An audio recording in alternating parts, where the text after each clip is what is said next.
Hi guys, and welcome to Life in the Peloton. I'm Mitch Docker, and I'll be flying solo this week on the intro. My sidekick Lionel Burney is not here. He's still trying to get his way back from the Tour de France at this moment after a pretty hectic 3 weeks there.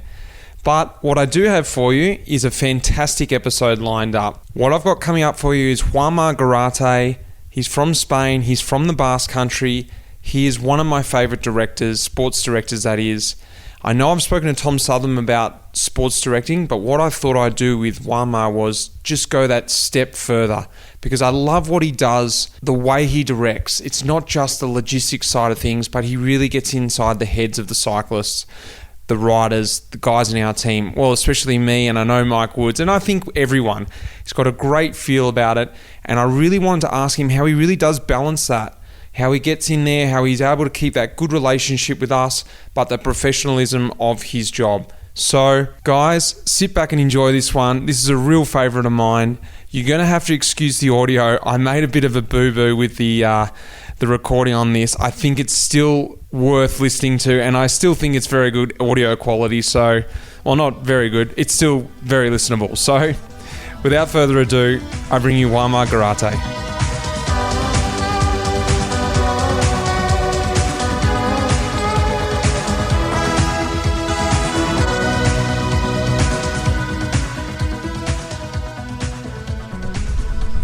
Manuel Garate, or as I like to call you, Juanma, as everyone likes to call you.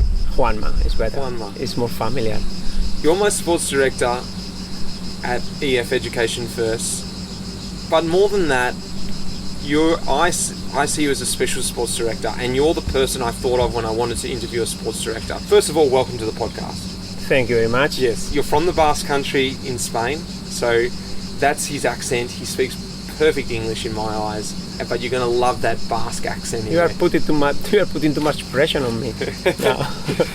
I spoke to Tom Southern a few weeks ago, and I thought he was great to talk about the nitty-gritty of a sports director, what it's like driving the car, what the setup is, all the little bits and pieces. But then I thought something extra. The job has something extra, and that's what I wanted to speak to you today about. Before we get into that, now, I want to set this up for everyone. This is something really special because I have to set up who you are. I want to take everyone back to 2009, stage 20 of the Tour de France. It's a famous stage. It's the pinnacle stage before they go to the Champs-Élysées, and it's Mont Ventoux hilltop finish. The previous finish to there was back in 2002, so 7 years before, and Richard Virenque won that stage. It only been up the Mont Ventoux finish 8 times before in the history of the Tour de France, so it's very, very special. It's a very hard climb. Juanma was riding for Rabobank at the time, and I'm going to let him tell the story a bit, but I'll just give you a bit of background just to build up what's happening here. Rabobank had a pretty shit tour. Exactly. Denis Menchov was their hopes. He was sitting back in 50th. Gersink had crashed out, broken his wrist. So the team, Juanma was a super domestique, a very difficult position I can imagine. The team had probably asked him, yeah, you've got your opportunity, slip in some brakes, do something. But the morale was gone, the team was lost. It's stage 20, the hardest race, the hardest stage of the tour. And for everyone to cast their minds back to that tour, Alberto Contador and Lance Armstrong were having an internal fight in their team. They were trying to fight each other, more or less. And they were right behind Juanma on this stage. Where I want Juanma to pick up is 16 guys have gone down the road. They start Mont Ventoux with about 5 minutes lead on the peloton. Juanma decides to attack the 16 guys and takes 2 guys with him, Tony Martin and Christophe Riblon. As they come out of the trees for the final 6k to go, pace had been on, and just with the 3 of them, and there's only 2 guys left, Juanma and Tony Martin. What happened from there, and with that whole build-up, take me through the mindset of you leading to this moment. Once we were in 2 on the final, on the last kilometers, I look at him, I look at Tony, and I think he had only one tempo, right? And I tested him a couple of times changing tempo, and I saw him that he couldn't really change tempo, and he had a really high tempo, that's true, because he even put the 53 on the second part of Mont Ventoux for 1 kilometer, and I was suffering a little bit there. And but honestly, I only had in mind to don't lose the race, because it happened to me 2 years before in San Sebastian, which is the race of my dreams. I'm from País Vasco, as you said, and I grow up going with my sandwich and my backpack up the mountain, up to Jaiskibel, to see the race every year, every summer. So then I became professional, which it was a dream for me, and then I was racing that race, and even first time I rode that race, I won the Mountain Prime. I was super proud of it. It was kind of a dream, and I was in a position to win the race in 2007, and I lose it. I arrived with another rider, and I was too enthusiastic in the final because everything came into my mind, and I did a big mistake in the last 300 meters, and I lost the race. So, and it was something that I couldn't forget, and I don't forget that, right? So I at that moment, at 6Ks to go or 8Ks to go on Mont Ventoux, that thing came to my mind. I said, come on, you cannot lose today, right? So second is not enough, especially because I won at the Vuelta a España one stage and at the Giro too. And you know that sometimes not sometimes, but always, when you have a win at the Tour and at the Giro and at the Vuelta, everybody's asking you when is going to come the win at the Tour, right? And it's like, I was going to say, when you have 2 children, everyone's asking when's the third coming. Yeah, exactly. I have 3 kids, so no, and so I asked myself, don't do mistakes in the final part. That's the only thing I was repeating every time to myself, like, okay, stay cool, stay concentrated until the line, and keep going, right? And it's exactly what I did. I mean, 1.5 kilometers to go, I hear in the radio that one rider was coming, Pelizzotti was coming really close to us, like he was catching us. Said, now if I don't go, it's over. I went 900 meters to go, and we turned left, and it was really a lot of headwind. And I looked back 2 times, and I saw Tony Martin that he didn't react to my attack. So that's mean that if you are with another rider and he is not following you, that is because he doesn't have power enough, right? At 900 meters to the finish. And I looked back 2 times, and because he had a high tempo on his legs, he kept me every time at the same distance because the wind. That's why I decided to stop again. And because I couldn't lose the race. It's like, now you need to be sure that you win. And if you have a rider 30 meters behind you for 700 meters, maybe he's coming double speed in the last 200 meters and you don't see him coming, and then you lose the race. And then I decided to stop again. And because the chaser, Pelizzotti, he couldn't make it anymore. That's why I decided, okay, I'm going to stop. Tony, he thought that I was bad, and he accelerated, and I used him to stay in the wheel until the last corner. In the headwind. Yeah. In the headwind, exactly. This is exactly why I wanted to bring this victory up to you. Apart from the victory, I think this sets up exactly what I want to talk to you about today, and this side of you as a sports director. If anyone can try and put themselves in Juanma's shoes, very difficult because not many people have ever been in that situation. There's so much going on, and I try to build up all the extra pressure from the external before the stage. You started then giving us a little insight to your own internal tickings. Okay, I want to do this because I don't want to lose again. San Sebastian, it's Mont Ventoux, first Spanish winner ever. I'm sure all this is subconsciously going in your head. They're coming, Armstrong, Pelizzotti, they're 30 seconds behind. But the clarity, the ability to think so clearly in that moment, because 9 times out of 10, a lot of guys would attack and they'd use their bullets. They wouldn't think anymore. Head down, bum up. It's 900 meters to go, and like you said, if someone's, the rabbit chasing the mouse, maybe it's easier for Tony to get you. Yeah, but exactly. that ability to think in that heat of the moment, I think, is what makes a real winner and a real leader. And that's exactly what I wanted you to say. I'm so happy you went down that line, because something really amazing about you, as I've been able to experience as a sport director, as being a receiver of you as a sports director, is that ability to connect to riders. And I think this is a really important part of a sports director, and I know you value that very highly, because not that all sports directors don't, but I think you've been able to balance that really intricate sort of balance between too close to a rider and too far away. That's important. It's very important. So just one more little background for everyone, just to understand Juanma, before, just to get a picture of how he's been able to build up this win. I think is an integral part, but his career is also very integral. 14 years as a pro, 26 Grand Tours, the Giro being his absolute favourite, 8 times doing the Giro, 4 times in the top 10 in GC. He won a stage there, like he said before, but also the Mountains Jersey, so he's a bit of a climber. He then went and did, the Tour 6 times as well, took a stage there, the Mont Ventoux, which we spoke about, 12 times at the Vuelta. We also took a stage and was 15th on GC, which a race you've told me you never really focus on the GC. Yeah. Rode with Lamprey from 2000, Sonia Deval 2005, Quick-Step 26 to 28, Rabo, and then retired in the start of 2014. So a really long career. But I think more important in that career is the time in a Grand Tour, the pressure situations, the dynamics of a team, but also the difference in teams over that span of career. So what I want to ask you today now, I guess, is run me through that 2-year period from retiring to becoming a DS, and then as you became a DS, how did you want to approach this?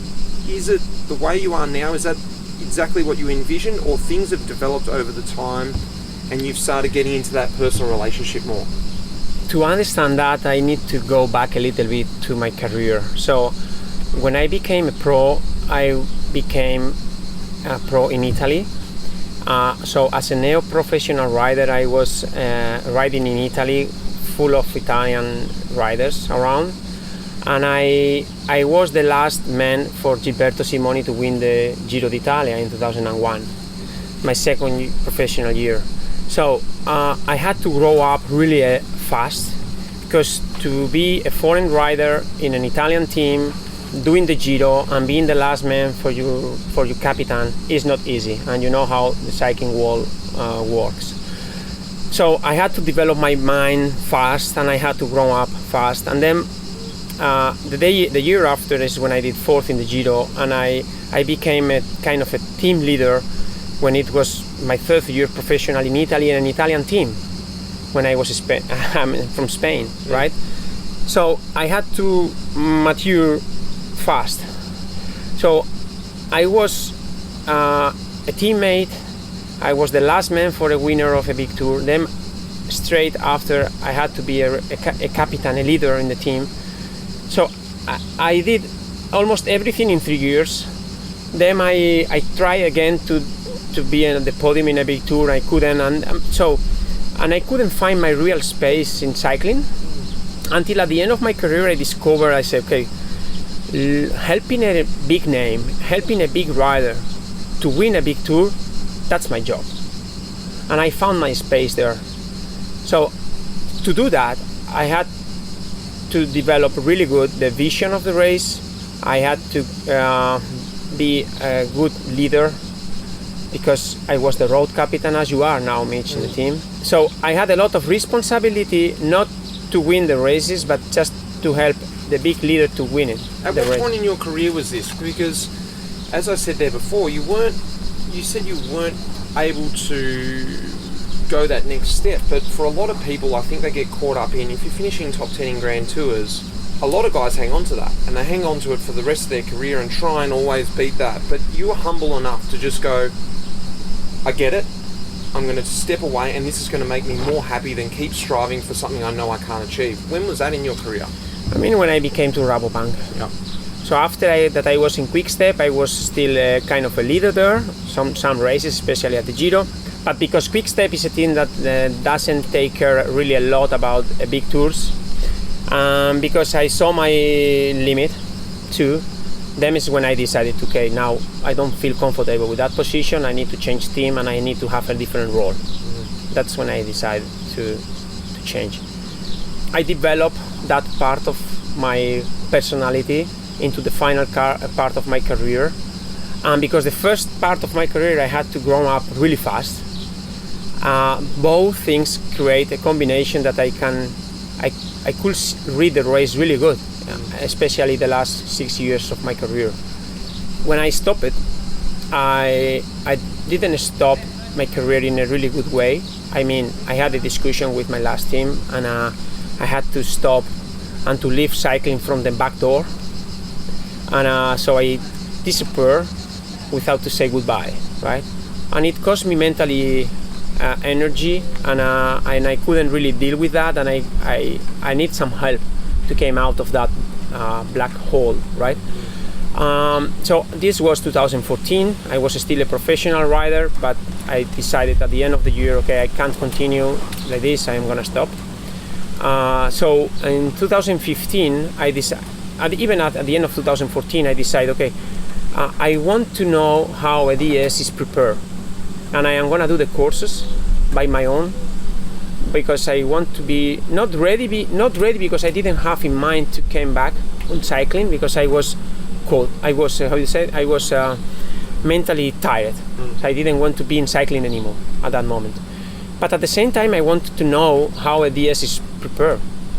So that's why I decided to do the courses, and I did the national courses, and then I came to Swiss, and I remember that I was the only one in Switzerland doing the course without team.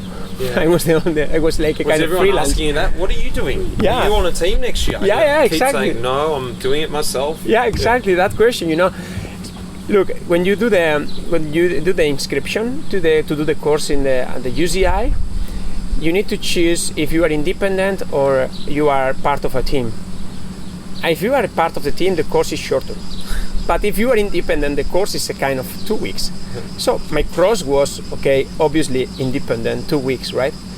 But when they saw my name and they saw that I have done 15 years as a rider, they called me and it's like, I think you don't need to do the long course. I said, yeah, but I am independent, right? So I did the right description, right? So it's not, so they gave me the opportunity to do the short one because they thought that I had some knowledges, right? So that was funny. It was funny because I had the hotel and everything booked for 2 weeks, but thanks to the UCI, finally I can say that one time.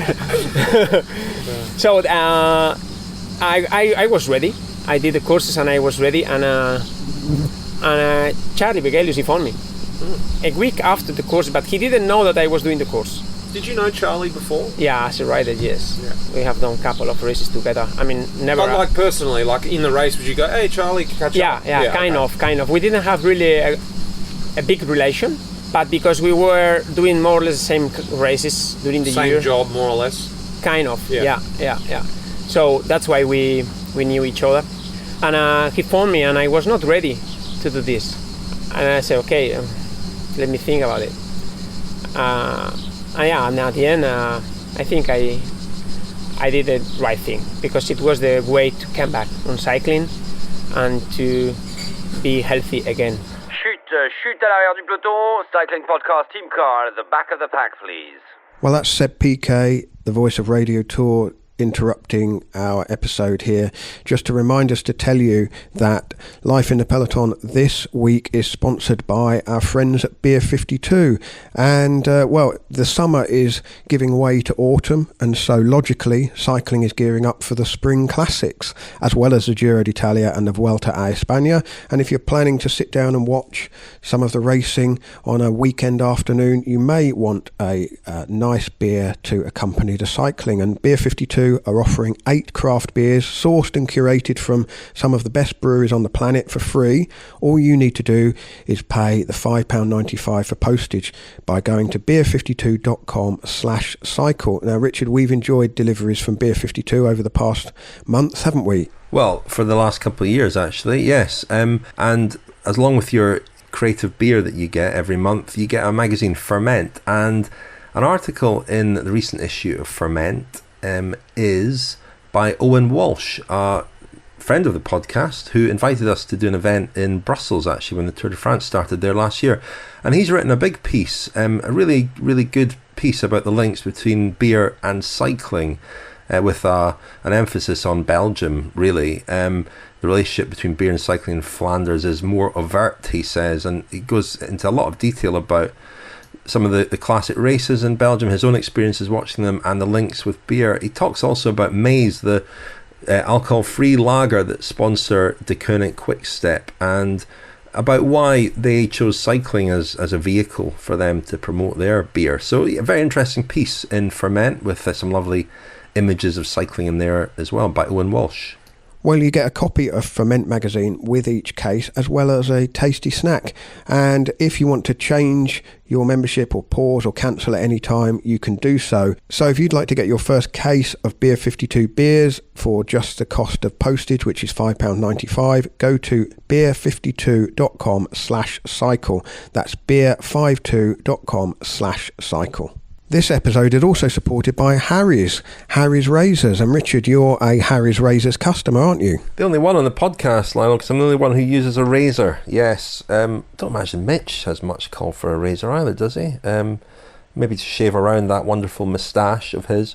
But yeah, I've been a Harry's customer for a couple of years since they began advertising in the podcast. Very satisfied as well.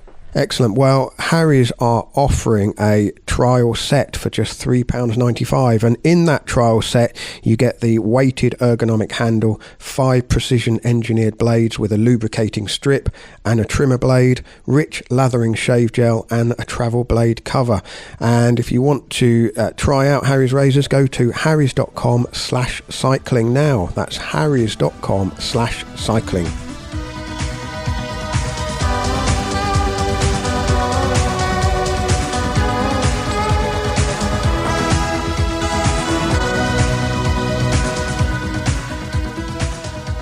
I think when you come in, it's very easy to get wrapped up in the situation, and you come in with this idea. Oh, this is what I can imagine. You come in with this idea, you're fresh, I've got these ideas, this is how I want to do it. You really probably looked at a lot of directors that you thought were great, that's what I want to be, guys you didn't like, you don't want to be that. But suddenly you're in this team, there's different dynamics, different pressures. How were those first few years finding your feet but still trying to keep on your own path of what you wanted to be as a director, what you wanted to present, and actually finding out that maybe the things you want to do the team wasn't happy with or didn't want you to do, so you had to alter who you were to ultimately find, shape how you wanted to be a director. How were those first few years? Just to make it easy, it's like when you came out of the university and you go to the real world to work, and then you start working and you realize that you don't know nothing. It's sad to say, but as I said, I did 15 years as a rider. One year working for Unipublic Vuelta a España as a radio tour. And then I became a DS and I realized that I didn't know anything. Anything. I mean, I had the license, I did the courses, but you don't know the real life as it is when you came out of the university, right? So you are not ready for the real life as a DS. So I had to learn from zero all the logistical stuff that it is behind that as a rider you don't know. And you need to understand riders, you need to understand staff, you need to manage a lot of people around you, and things that you are not habituated to work with. For example, simple things like Excel, right? Or I don't know. Managing, I think a big point there, managing staff, being exactly, like managing people. Exactly. So you can have the skills or the personality to deal with people, to be a leader or not. But then you the practical thing, which is just to open a computer and to go into the systems, different systems, to rules, organizers, things that as a rider you don't know. Then it's a new world for you. So you need time and you need help to do that.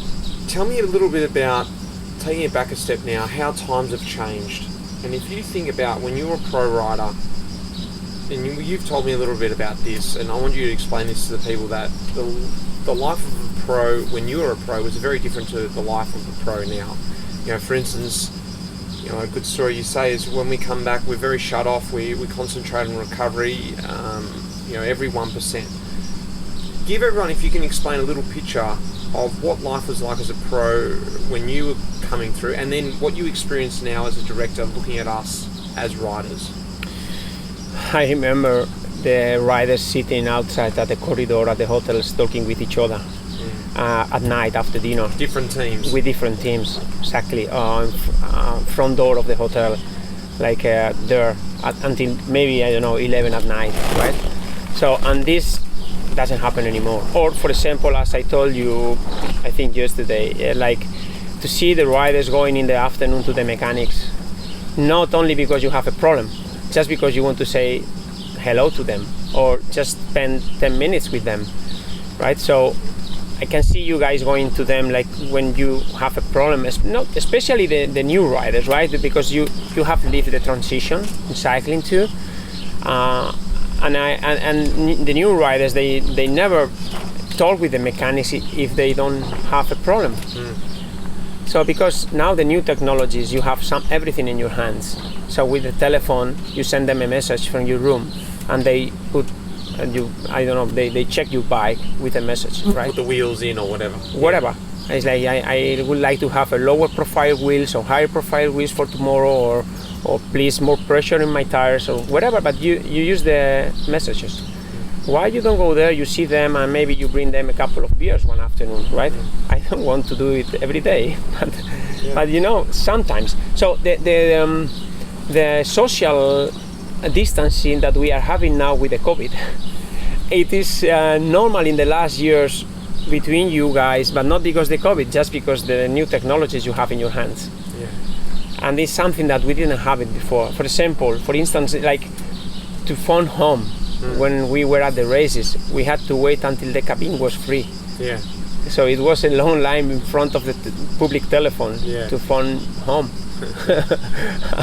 And it was a big thing. Sounds crazy, once a race, and I am not too old. I mean, only 44, right?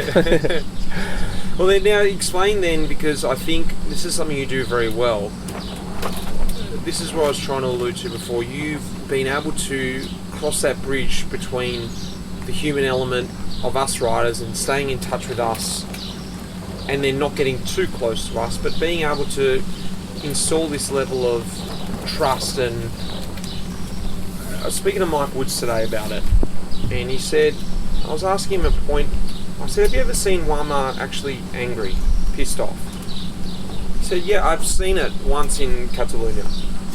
He said, yeah, two guys went up the road, a break went up the road, 60, 70 guys, and we had our two GC guys in the front, and the rest of the team were in the back.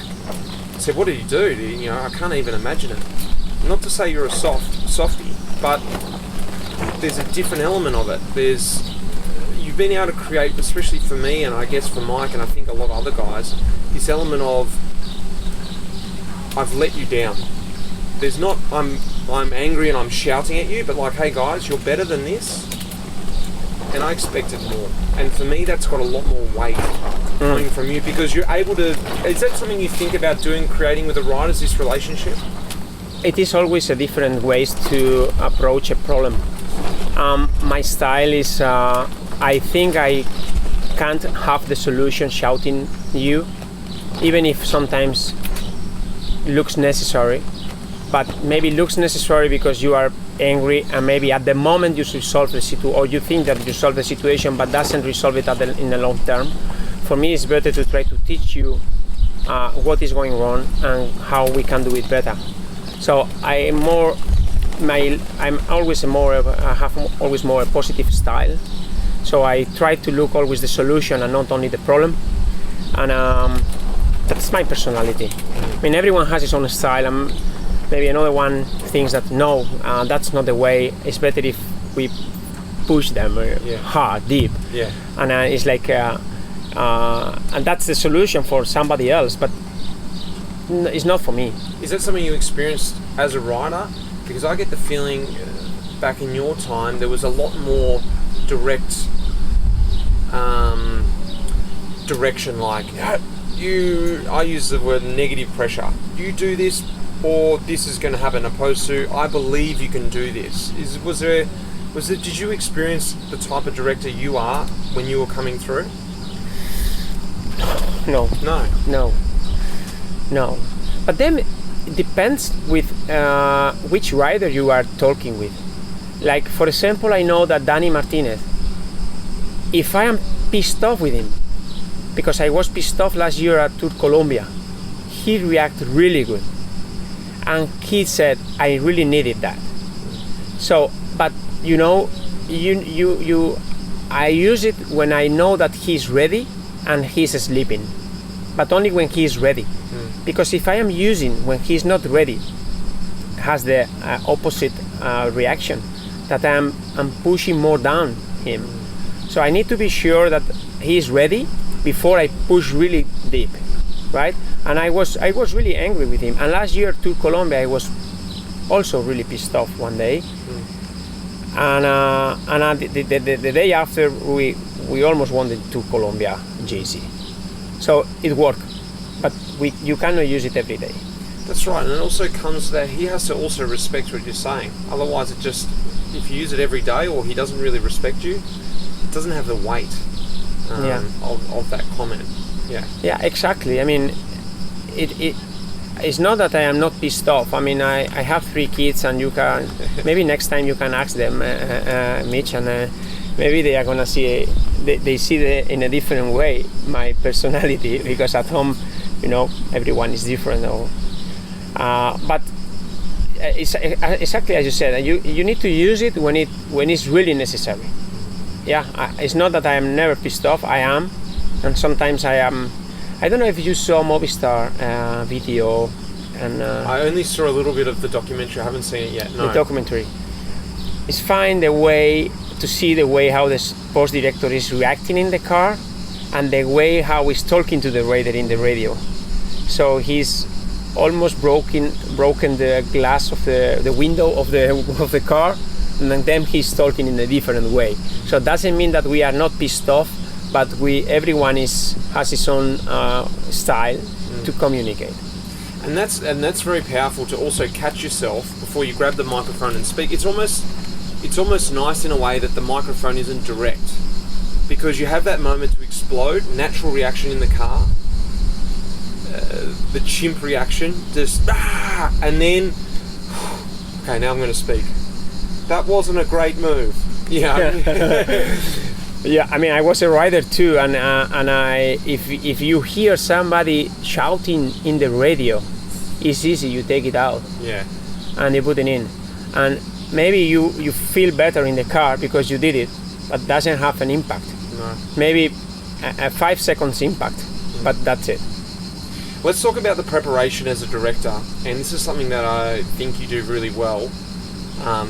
Let's talk specifically about the Vuelta a España, a race I've done with you 2 times, and you spoke a little bit about yesterday, saying it's a nice little touch that I think you have, that I had it when I first started professional, but it doesn't really happen that often now, is a director passes by the room, just to sort of say hi, maybe actually check in with someone who needs it, but most of the times literally say hi, pop your head in, maybe chat for 5-10 minutes, and that's it. See someone face to face. But you told me that's only possible if you're prepared. Tell me a little bit about that. I mean, a big tour needs a lot of preparation. The team we have, right? I don't have a team that I can put 7 riders in the wind all day long to keep the position and to bring our leader every day there protected. I can do it 1, 2, 3 days, but not every day, right? So this means that I need to look for a point in which I need to move my team. I'm gonna use you and in a specific moment to bring my leader at a certain point in a good position, right? So for that I need to really study really good the parkour and to save your legs as much as I can, in a way that we are not gonna miss the point, still we are gonna be there, but we didn't lose energy before, right? And to do that you need time. You need to prepare the race, and you need to arrive there to the races with the homework done at home.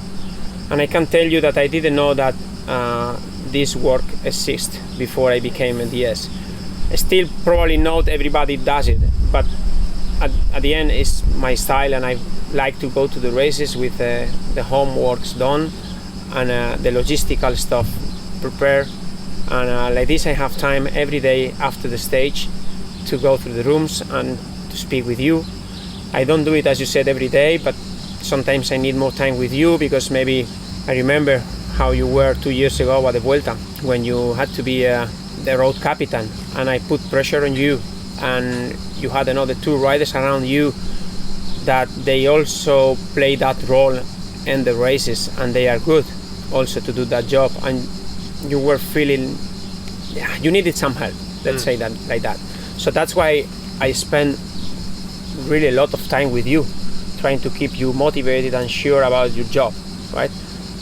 And maybe in the next year, maybe I was not with you as long as I was the year before, right? Because it was maybe not really necessary. So, but for that, anyway, to do it, you need to be ready, you need to be concentrated that the job is done, and you have time to do it. Otherwise, you finish the race and you need to go to your room to prepare the day after.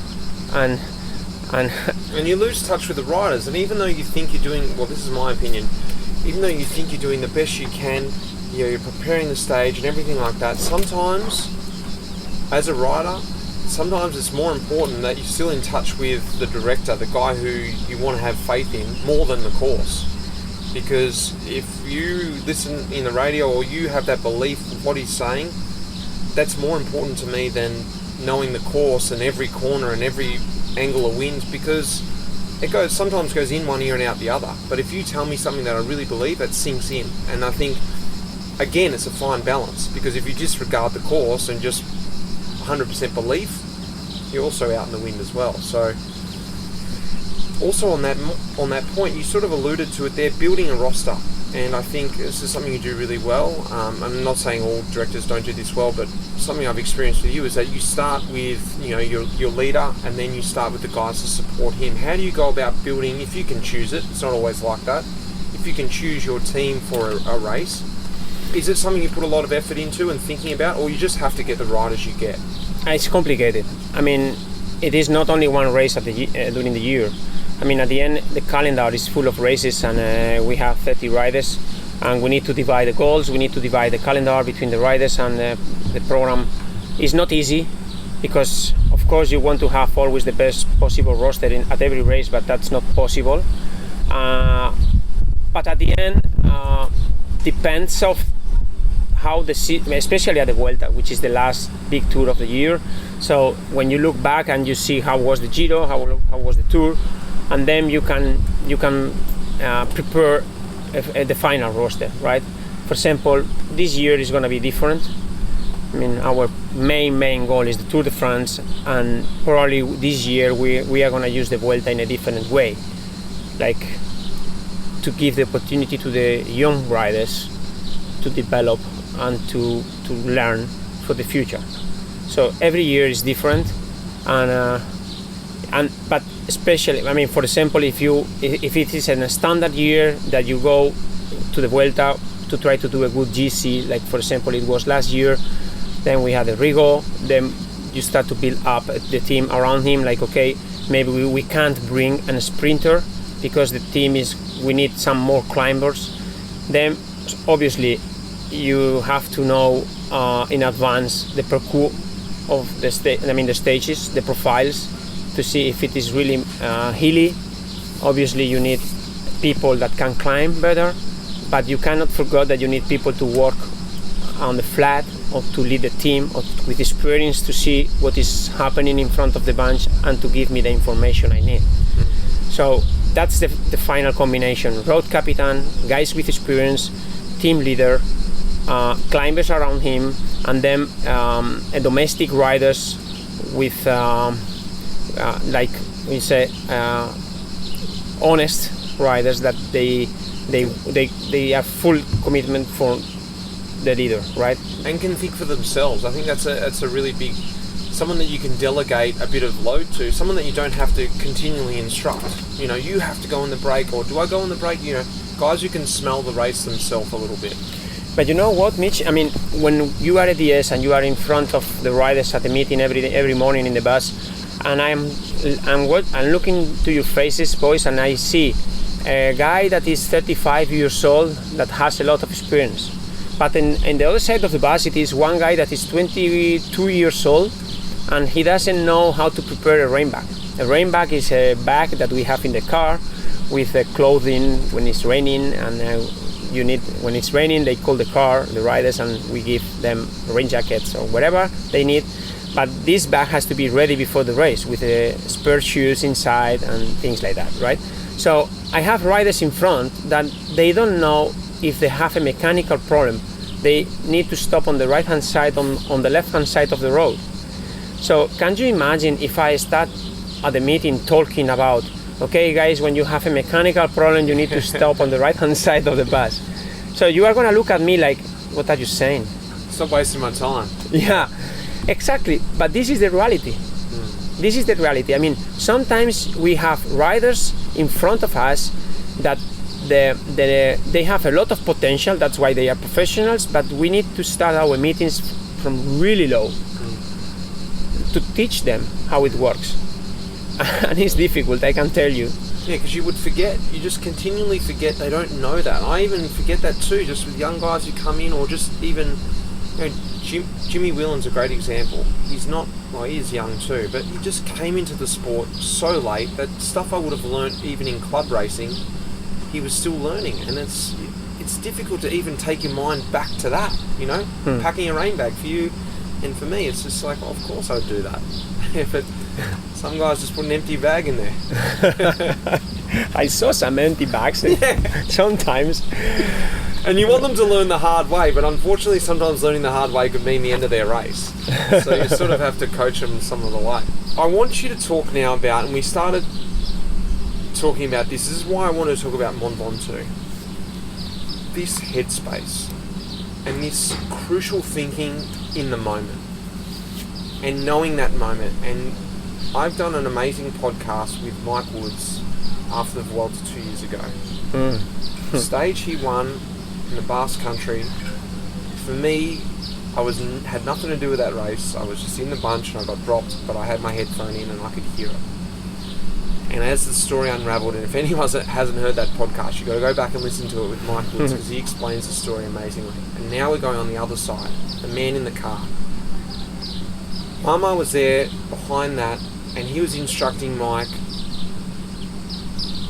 keeping his head right and just being that level-headed person in that moment, and using some fantastic words to inspire him that he knew he had in his back pocket for the whole race.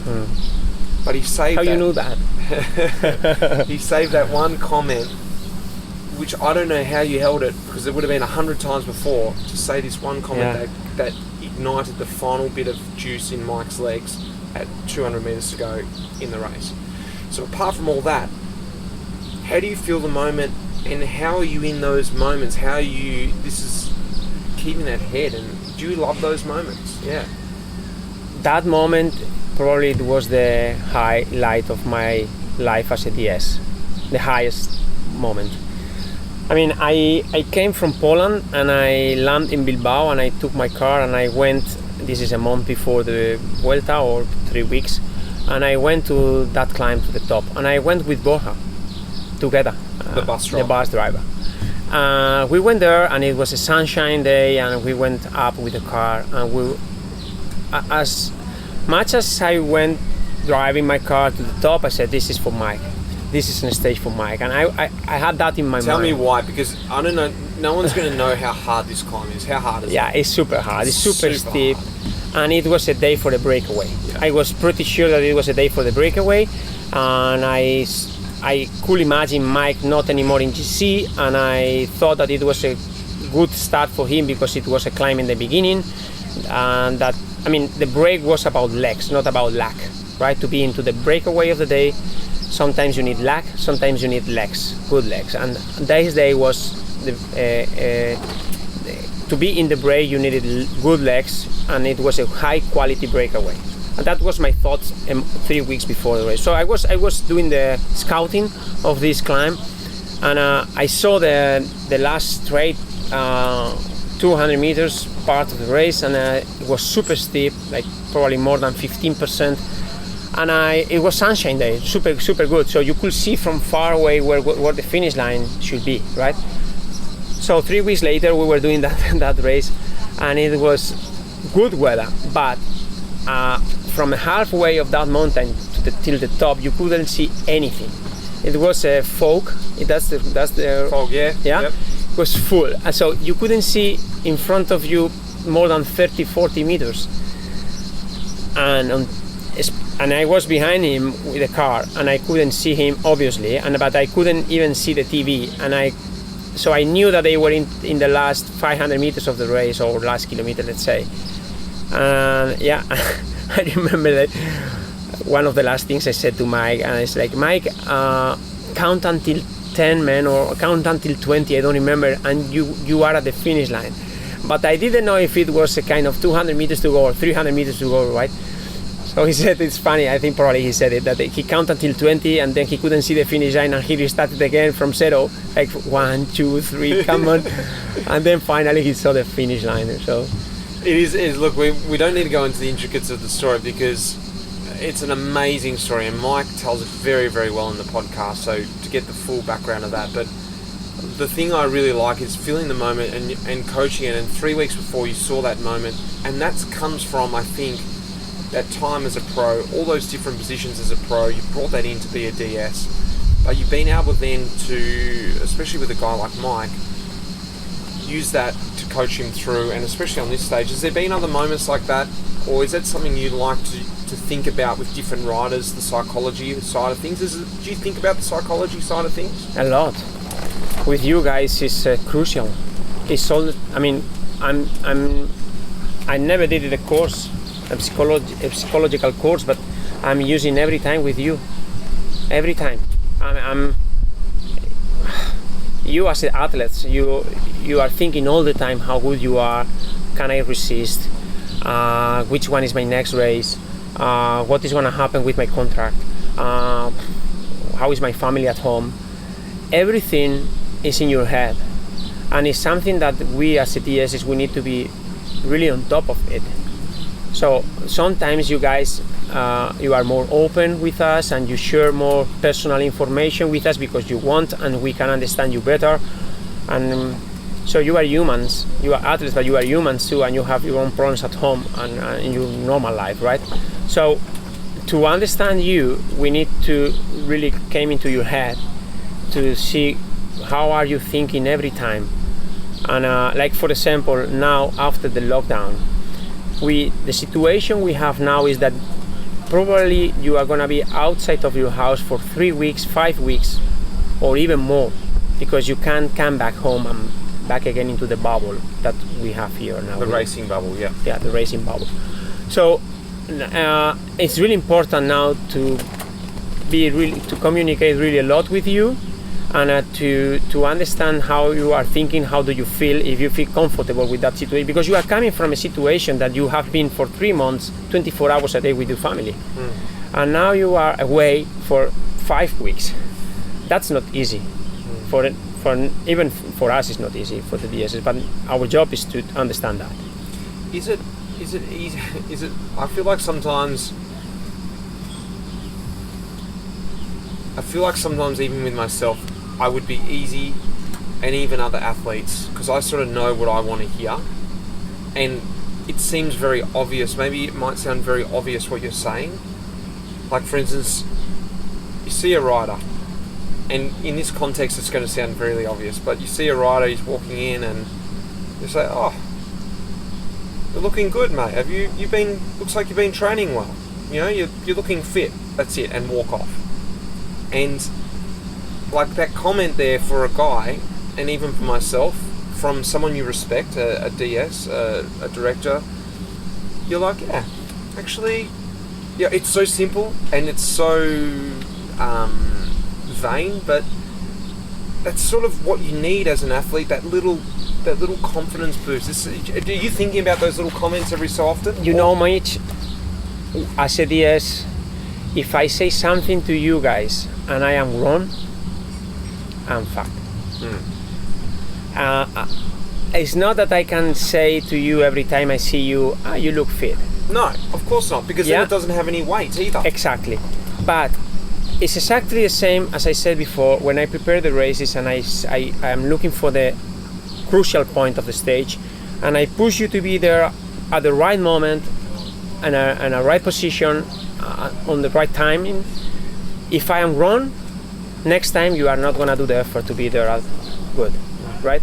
So I need to be sure that everything I said to you is I'm right. I know that I can do mistakes or whatever, but I cannot start losing your confidence on me. So that's why I like to prepare everything really good, because I need, when I say something, I'm sure that is right. Maybe I can be wrong, but I'm sure myself that I'm doing the right thing. It's exactly the same when I see you and I see you motivated. I'm gonna say to you, you look motivated. Because if I'm just saying to you because I want to keep you moral high, but you inside you are not motivated, and I'm just saying to you because not because I'm sure that you are motivated, just because I want to make you happy, I'm doing a mistake, because you know that I'm not right.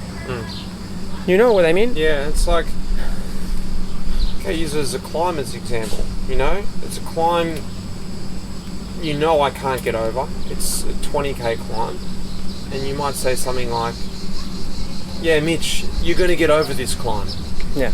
And I'm thinking, what a load of bullshit this is. I'm not going to get over that climb. Yeah. But on the flip side, there's a climb of 7k, and it's not right at the finish, but it's important to get over, and it's touch and go if I can get over that.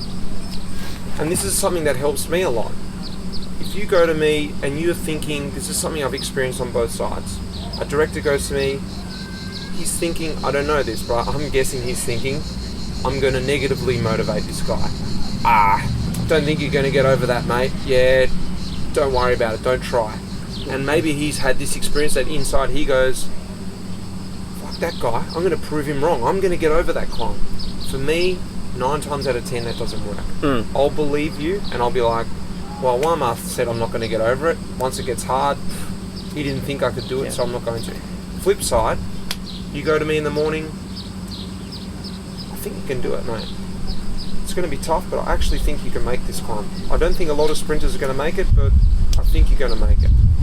When it's getting tough and I want to stop 1k from the top, I'm thinking, fuck, he thinks I can do this. He thinks I can do this. And I'm going to push over. So that's for me, is that what you're sort of talking about, that the fine line?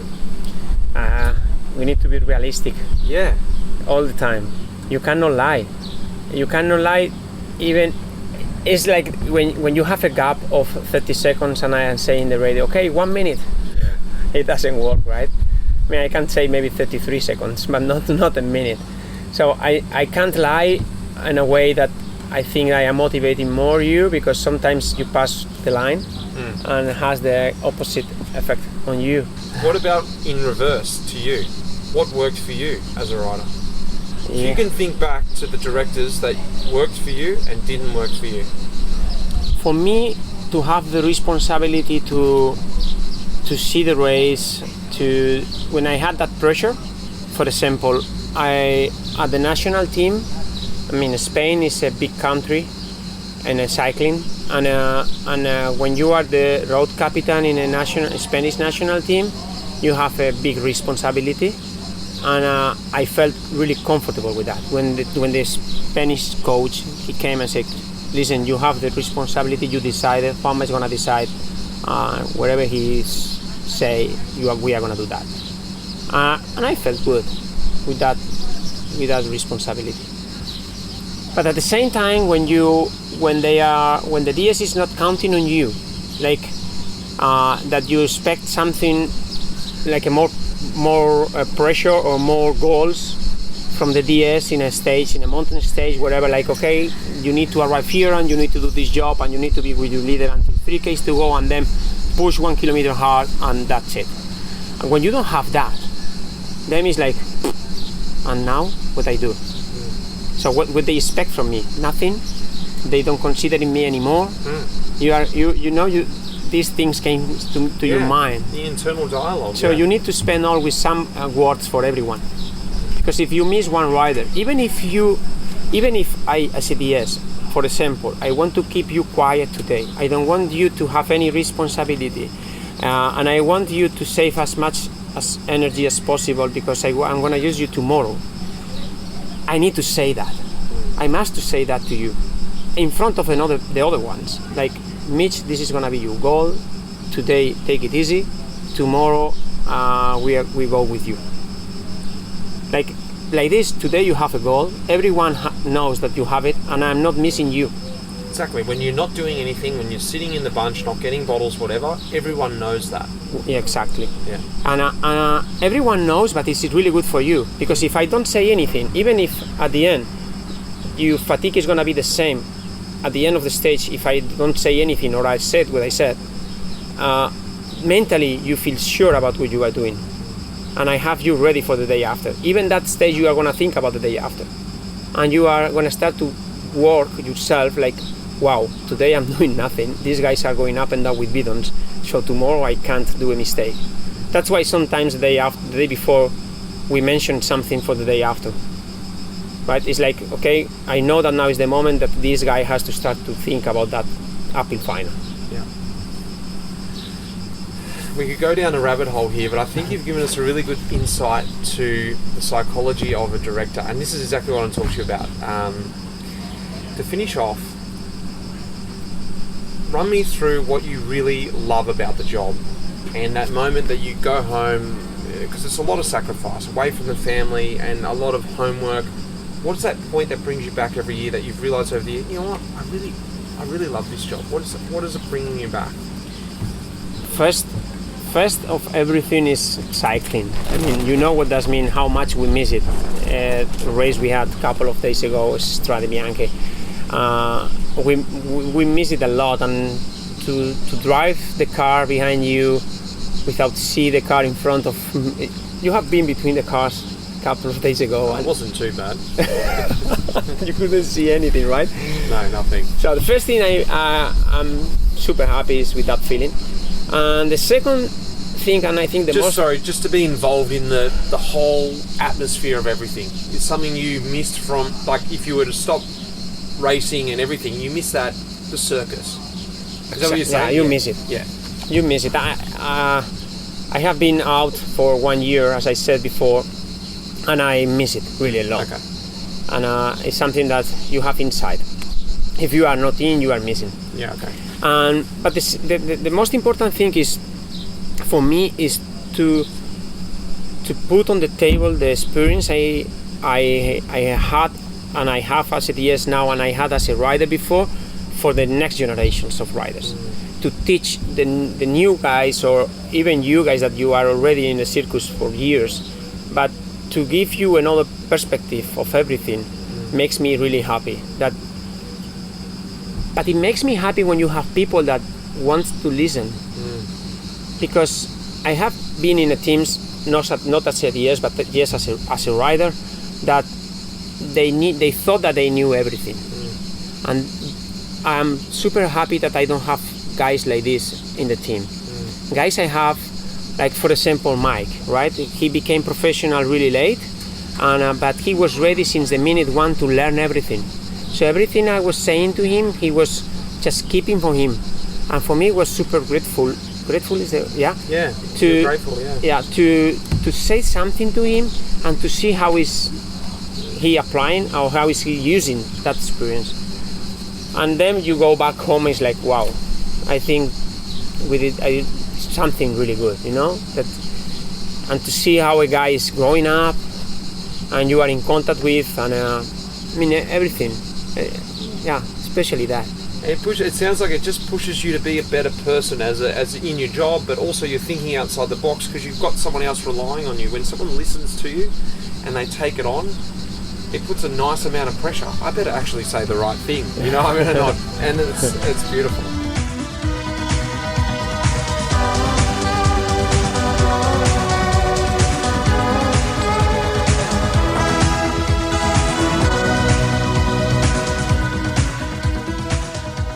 Well, I hope you enjoyed that one as much as I did. I've listened to that one a few times back over because I just love hearing how he talks about it, how he breaks it all down, the way he deals with us as riders. And I can just see it's a reflection on his own career, the way he was as a rider. I did race against him, but I didn't know him at that point. I would have loved to have ridden in a team with him as a road captain underneath him, just to see the way that he was on the road. Because he was a bit of a talent himself as a rider, and with that head on him, he would have been a great pro to be around. I hope you really enjoyed that episode. I hope the audio wasn't too bad there and you could get through it and listen to it. Stay tuned. There's some caps coming up. Life in the Peloton has made some more caps. So coming up at the end of this month, we've got some more caps being released. So until then, guys, cheers. You have been listening to Life in the Peloton. The producer of this episode was Will Jones. The music in this episode was composed by Pete Shelley. Thanks, mate.